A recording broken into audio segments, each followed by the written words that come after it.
Hi, we're gonna cook jasmine rice using our Instapot.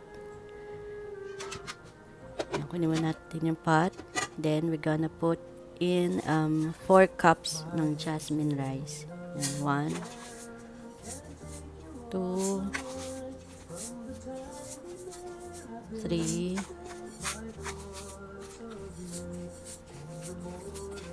4.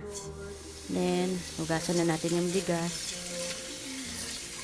Pwede mo siyang hugasan ng up to 3 times. Depende sa inyo. And you could also use strainer para tanggalin yung tubig. Pero ako mas sanay ako sa ganitong way ng paghuhugas ng bigas. Yan.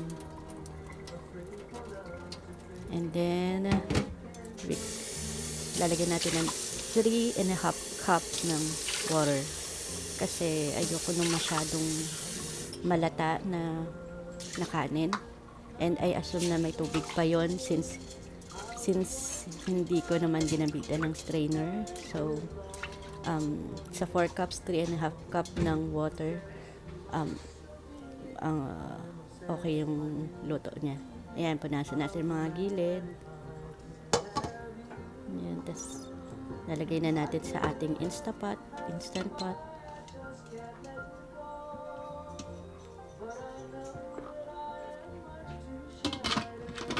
Tatakpan natin. And then, tututok natin siya doon sa may ceiling. And saksak na sa outlet. Then, gonna show sa screen is off.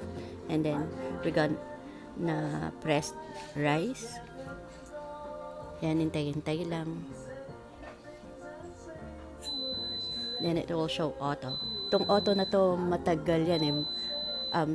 Parang 5 to 10 minutes. Ganun. Tapos then, magpupunta siya sa 12. And then, fast forward, nasa 1 minute na tayo.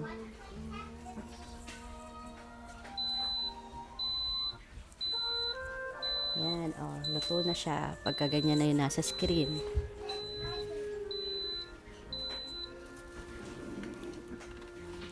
Bago buksan, i-release muna natin yung pressure. Tatapat natin sa venting. Ayan. Gumamit ako ng wooden spoon kasi baka mapaso ako.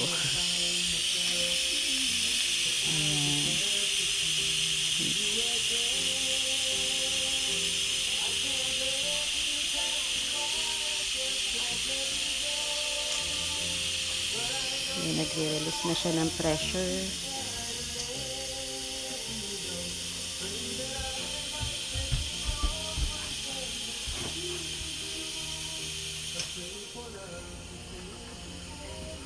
Okay. Yan, medyo konti na lang siya. Tapos natin ng konti para make sure na na-release na talaga yung pressure. And then, yan o. Buksan na natin. Tadan! Luto na ang ating kanin.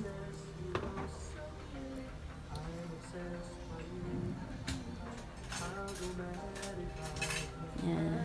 Tingnan natin. Testing natin kung sakto ba ang luto. Ayan. Ayan. Perfect.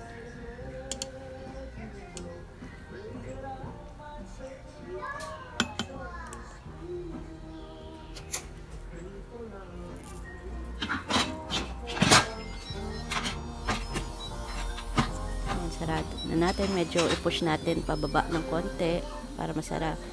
Tapos yan, pwede nyo siyang i-keep warm, pero ako since kakain na rin kami mamaya, papatayin ko na.